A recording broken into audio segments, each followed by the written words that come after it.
Here's what you should know about your local housing market in this week's market update. Now, I've been really anxious to pull the stats this week because myself and my colleagues have been talking a lot about what feels like a decrease in buyer activity.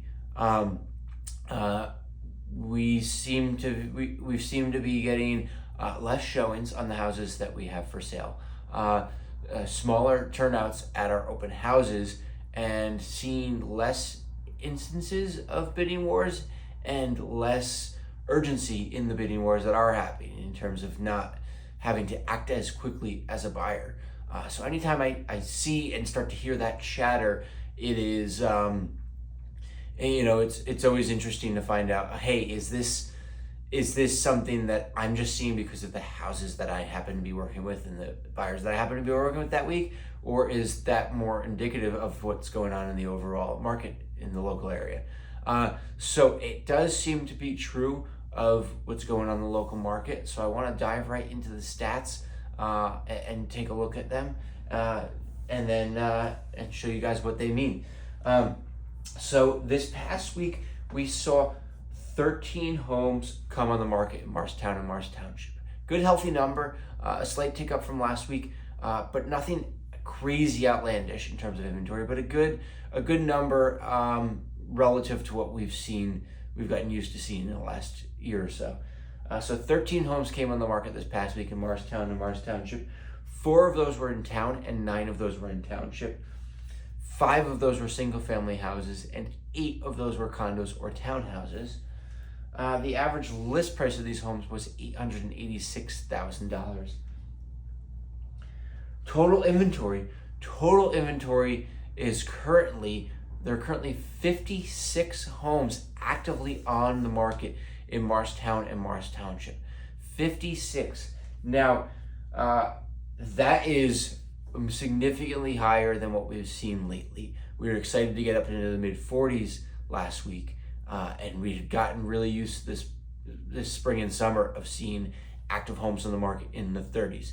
Now, to put this in perspective, the last time we saw active inventory in the mid-50s, at all, was in July of 2023. So while compared to what we've seen lately, that number might seem astronomically high and oh my God, we're back and bidding wars are gone and negotiability is back and housing prices are drop, I wouldn't be so sure of that.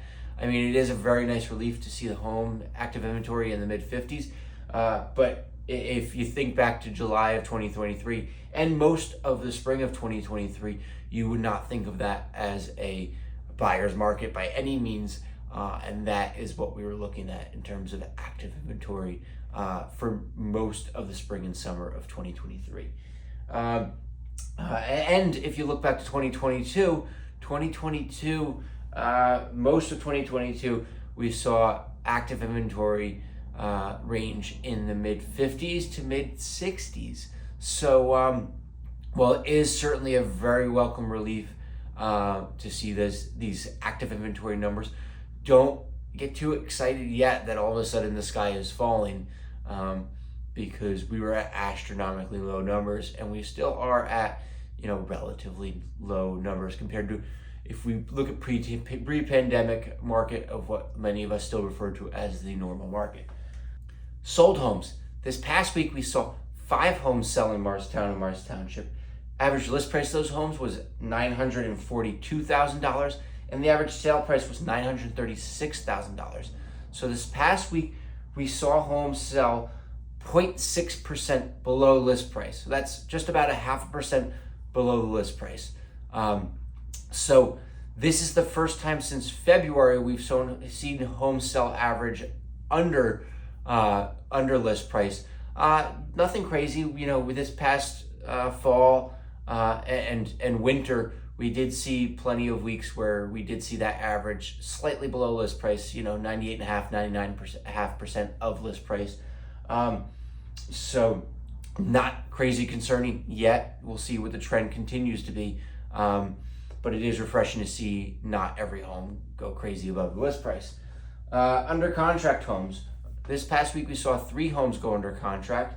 Average list price of those homes was $812,000, and the median days on market for those homes was 18 days. So a slight tick in the median days on market, but nothing outlandish, and still pretty much homes selling fairly quickly.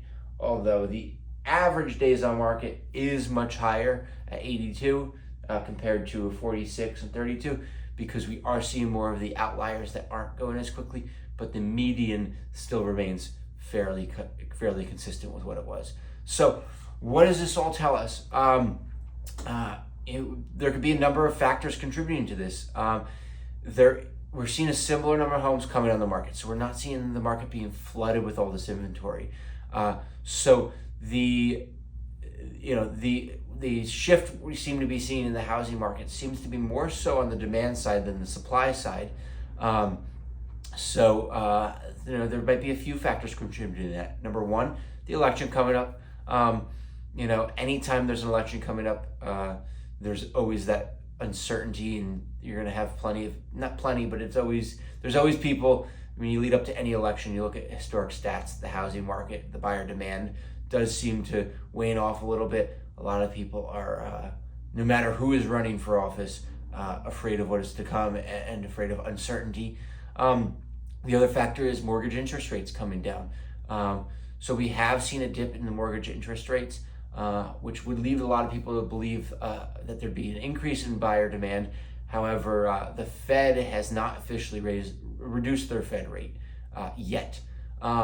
Now, something important to keep in mind is most of the mortgage interest rates are based on projections and expectations. So a lot of the mortgage rate decrease that we will see from the upcoming Fed decrease in the Fed rate is already baked into these rates. So it is.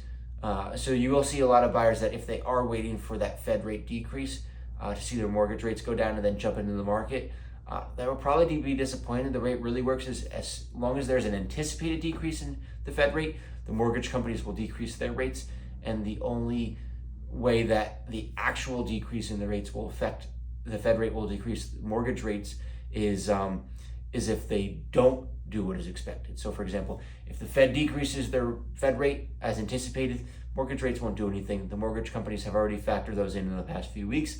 If the Fed does not do what they said they would do and decrease the rates, then you will see mortgage rates come back up. But a lot of the average consumer does not understand that, so they may be waiting for those rates to come down before they jump into the market. And the other thing is it's fall market. It's not uncommon to see a shift in the market after Labor Day. Fall market is generally a strong market, oftentimes not quite as strong as the spring, and most notably much shorter than the spring market. Spring market, you're looking at beginning of March till end of July, whereas fall market, it's right after Labor Day, spring into action, and then, by the time you get to October, November, it's really starting to taper off. So I'm very interested to see what our stats over the next couple of weeks show us. I'm curious to see if this continues in this direction. We did see this shift come very quickly. If it stays this way, it is nothing out of the ordinary and nothing significant for the housing market. If it continues to see this trend, that could be significant for the housing market. And this could also be an outlier, and we could see it jump back. So keep checking in with me. I'm very anxious to see what this next few weeks have to show us in the housing market, and I'm very excited to share it with you. So thanks for checking in. Have a great weekend. I'll catch you soon.